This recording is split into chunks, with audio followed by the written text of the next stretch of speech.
Então, olá pessoal, sejam muito bem-vindos para mais um vídeo do canal Eis a Questão. Eu me chamo Vivian e no vídeo de hoje nós damos continuidade à nossa série aqui do canal, lendo toda a obra de Dostoiévski.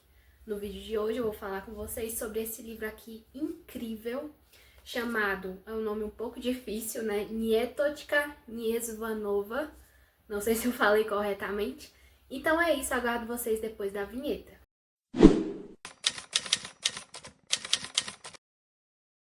Bom, esse livro aqui, pra mim, ele foi uma grata surpresa, uma ótima surpresa. Porque assim, gente, os primeiros livros que a gente leu aqui no canal do Dostoiévski, eu já li Crime e Castigo, já li Os Irmãos Karamazov, os grandes romances de Dostoiévski, e eu resolvi iniciar essa série lendo a obra de Dostoiévski a partir da primeira, né, em ordem cronológica. Os romances que eu já li eu vou reler. E até o momento, esses primeiros livros que a gente leu, que eu vou deixar até aqui o link da playlist na descrição desse vídeo, eu gostei de algumas obras, gostei de alguns livros, mas nada que me causasse grande surpresa, assim, grande admiração. Até um livro que eu não me identifiquei muito, que foi o livro A Senhoria, tem um vídeo aqui no canal, né? Foi um livro, assim, que me causou um pouco de decepção. O Noites Brancas, que é o livro anterior a esse livro aqui, eu gostei, mas também não me identifiquei tanto assim. Agora, esse livro aqui, pra mim, foi uma surpresa, porque realmente, gente, aqui vale a pena começar a ler a obra de Dostoiévski, eu acredito que por esse livro aqui. Eu vejo muitas pessoas falando sobre o Noites Brancas, sobre o Gente Pobre, mas eu acredito, assim, na minha opinião, pelo que eu li até agora, que esse livro aqui, ele é bastante interessante para se iniciar na obra de Dostoiévski.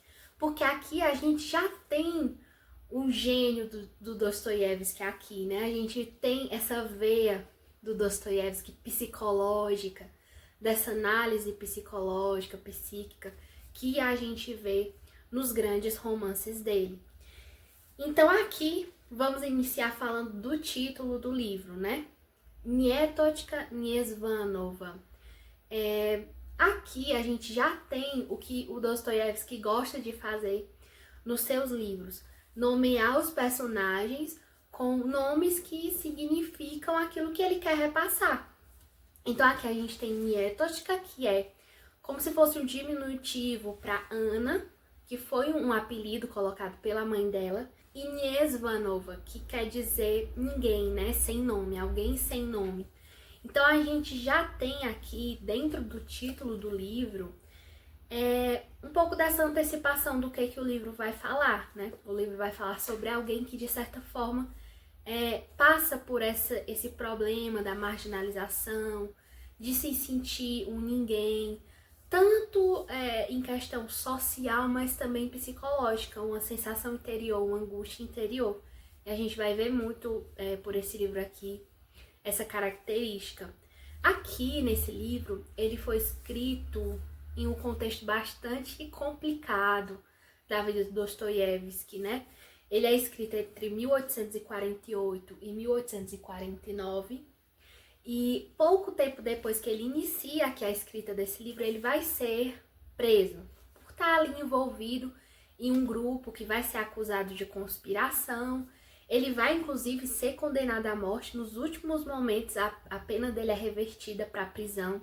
Ele passa cerca de 10 anos preso. Então, ele para a escrita desse livro e depois não continua. A gente tem, inclusive, aqui um final bastante abrupto, né? Então, a intenção dele aqui nesse livro era escrever sobre a vida dessa personagem conforme um grande romance.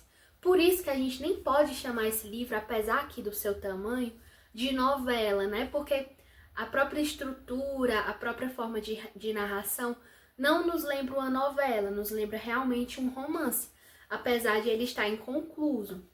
Então aqui ele queria perpassar pela vida dessa menina, pela infância, a adolescência, a fase adulta, até quem sabe já a fase idosa e quem sabe a morte dela, né? Essa era a intenção dele, mas por conta desse acontecimento na vida dele, de ele ter sido preso, condenado à morte, ele acabou não concluindo, mas publicou mesmo assim esse romance inacabado. Então aqui nós temos a narração sendo feita pela própria Nietotchka, já provavelmente em uma fase adulta, relatando ali os primeiros anos da vida dela, a infância, que foi uma infância traumática, o período ali da pré-adolescência e da adolescência. Então nós temos um final abrupto nesse período da adolescência, né? Nós iniciamos o livro com ela contando sobre a infância dela, que foi uma infância bastante traumática, né? O pai dela, ele morreu quando ela tinha ali poucos anos de vida. Ela foi criada pela mãe dela, né, que era uma mãe solteira, que posteriormente acaba conhecendo um homem. Esse homem, ele vai ser o padrasto da Nietotchka. E, dicas de passagem, um padrasto muito, assim, abusivo mesmo. Bastante tóxico, vamos colocar esse termo aqui, usado atualmente. Ele era um violinista e ele se achava um gênio, né? Essa é a verdade. E ele não era. É bastante interessante essa característica desse livro, porque a gente vai ver no romance do Crime e Castigo também o personagem principal se achando diferente das outras pessoas, alguém acima da média, um verdadeiro gênio, um Napoleão. E aqui nós também vamos ter esse personagem, que aqui nesse livro vai ser um artista.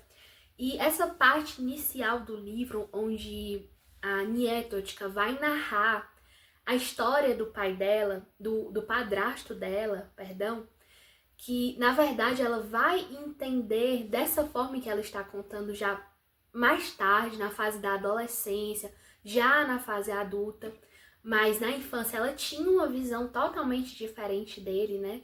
Esse violinista, ele acaba tendo inúmeras oportunidades na vida dele de ascensão, de se dedicar realmente à profissão dele e ser alguém de sucesso, mas ele simplesmente sempre acaba desperdiçando, ele não valoriza as pessoas que chegam ali para ajudar ele. E enfim, é uma história assim bastante angustiante.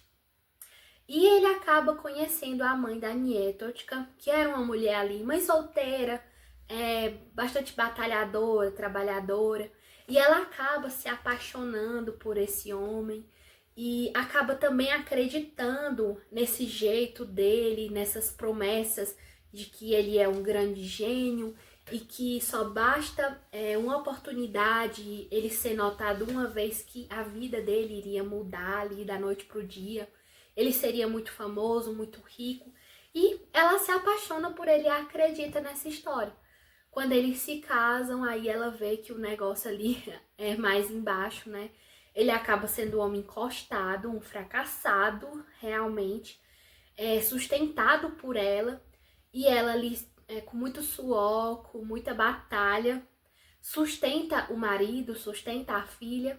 E ele, para acabar de completar, vive de bebedeira em bebedeira. Ele não valoriza a esposa, não valoriza ali a afilhada. E então ele começa, sempre que ele tem a oportunidade, de pedir ali o dinheiro que a mãe dava para a Nietotchka comprar alguma coisa na feira, no comércio, e utilizar esse dinheiro para bebedeira. E ele se torna um músico tão fracassado que ele passa ali a vida dele julgando pessoas, julgando músicos que iam ali para a cidade dele se apresentar. E aí ele se torna bastante conhecido até na cidade ali dele, na região dele, como, de certa forma, um crítico, mas não que ele seja valorizado pelas pessoas, né? Ele acaba sendo até motivo de piada, porque as pessoas veem que ele sempre se considera acima, que ele é bastante arrogante, orgulhoso e que ele tá sempre só buscando a oportunidade ali de encontrar com algum músico para criticar aquele músico e sempre se colocar acima, mesmo ele sendo um completo fracassado, né? E a Nietotchka, ela vai ter uma visão bastante diferente dele nesse período inicial da vida dela, né? Ela acaba se compadecendo muito da situação dele, também, assim como a mãe dela acredita naquilo que ele aparenta, naquilo que ele diz, de que ele é um gênio e que em um determinado momento as coisas vão mudar de forma abrupta, ele vai ser famoso, ele vai ser rico, mas nesse meio tempo ele acaba falando muitas vezes que e até de certa forma acreditando que o que está atrapalhando essa mudança de chave na vida dele é a esposa dele. Ela, claro, depois que ela percebe aquilo que ela fez, o quem é aquele homem realmente, e com todo o trabalho, e ele sendo ali um encosto na vida dela realmente, ela acaba se tornando uma mulher bastante estressada mesmo, vamos dizer assim, rabugenta. Então, ela com esse jeito acaba afastando um pouco a filha dela, né, de perto dela. E a filha dela, ao contrário, ela se compadece muito do padrasto e acaba tendo assim realmente uma paixão por ele muito grande. E ela dá os dinheiros quando ele pede, as moedas, e ele vai, né, beber. E sempre promete para ela que vai dar presentes. Só que aqui, essa parte inicial do livro, em que ela tá narrando ali a vida do pai dela e esses sentimentos ambíguos em que ela via o sofrimento da mãe, ela não queria fazer maldades com a mãe, e ao mesmo tempo o padrasto dizendo que a culpa do fracasso dele era da mulher e que quando ela morresse, aí sim ele ia ter a oportunidade, né, de subir na vida, de ter essa virada de chave. E a Nietotka, ela tá ali entre a cruz e a espada, mas ela acaba realmente se aproximando muito mais do padrasto. E até chegando a acreditar nessa história de que quando a mãe dela morrer, as coisas iriam mudar, e até chega um certo momento a desejar que a mãe dela morra, para que ela possa sair daquela vida, sair daquela situação e ir com o padrasto dela para outra vida, né? Essa parte em que o Dostoiévski ele faz a análise dessa, vamos dizer assim, vitimização realmente do padrasto, e é muito interessante porque o Dostoiévski é como se ele estivesse fazendo uma análise mesmo psíquica. Ele era um artista, ele era um escritor, e ele sabia muito bem o quanto que era complicado, o quanto que era complexo essa ambiguidade da vida do artista, né? Ter que cumprir com as suas obrigações, se sustentar a sua família e ao mesmo tempo dar atenção para a sua arte, e o desejo de ter sucesso e de viver daquilo, né? É algo muito difícil que foi enfrentado aí por muitos artistas, muitos não souberam lidar muito bem com isso. Então, Dostoiévski ele faz uma verdadeira análise desse artista que ele simplesmente abandona as obrigações, simplesmente abandona o seu dever e coloca a culpa do seu fracasso não em si mesmo, mas nas outras pessoas. Sempre a culpa é das outras pessoas. É da esposa, é do patrão, sempre a culpa é dos outros. Então, essa parte inicial do livro é bastante interessante por conta disso. Inclusive, foi minha parte preferida do livro. Então, a gente vê aí esse momento da vida da Nietotka, dessa infância. E em um dado momento, infelizmente, a mãe dela acaba falecendo. E no mesmo dia, o padrasto também vai falecer. Ela vai ficar órfã. Aí ela é direcionada para uma casa, né? A gente vê que é um príncipe, ela chama ele de príncipe, que acaba se compadecendo dela e meio que adota ela e vai criar ela naquele palácio. E ela vai conhecer a filha dele, que é a Kátia. Vai ocorrer ali um direcionamento muito grande do afeto da Nietotka para a Kátia, né? É como se ela direcionasse aquele afeto extremo, aquela paixão extrema que ela tinha pelo padrasto para a Kátia. Então, vai existir aí até um certo romance, né? Um romance homoafetivo entre a Kátia e a Nietotka. Mas a Kátia acaba tendo que sair da cidade. A gente vê ali um certo momento em que a própria mãe da Kátia fica enciumada com a relação daquelas duas meninas, daquelas duas crianças, né? o irmão da Kátia acaba tendo um problema de saúde e aí elas têm que ir morar em outro local. E aí a Nietochka, ela vai ser novamente adotada pela filha mais velha do príncipe, né? Que é uma mulher que inicialmente não tem filhos, ela é casada. E aí essa parte é bastante interessante porque a Nietochka, ela acaba encontrando, né, uma carta em que ela descobre que essa sua nova madrasta, ela teve ali um relacionamento, né? Acabou tendo um relacionamento extraconjugal, mas o marido acaba ainda ficando com ela. Só que ele vai se utilizar desse fato para sempre manter ela submissa. Ela acaba tendo uma relação durante um período muito boa com essa nova madrasta. Ela acaba ensinando muitas coisas para Nietochka. Ela que traz aí acende esse amor pelo conhecimento na Nietochka. Elas estudam muito tempo juntas. Depois a Nietochka vai acender muito o desejo de leitura. Ela vai passar aí bastante tempo lendo romances. Essa é uma parte muito interessante também do livro, né? Existe um determinado momento em que a madrasta ela fica muito adoentada, se afasta bastante da Nietochka, e a Nietochka, ao mesmo tempo, nessa fase da adolescência, ela vai tendo muita a questão da angústia. Aqui na fase final do livro você vê muito essa angústia, que é também muito presente realmente na fase da adolescência, né? De certa forma, tudo aquilo que ela viveu no passado acaba pesando nela, como realmente acontece, né? Aqui nesse livro, o Dostoiévski foi realmente assim um psicólogo e antecipou muitas coisas que depois foram melhor analisadas pela psicologia, pela psicanálise, né?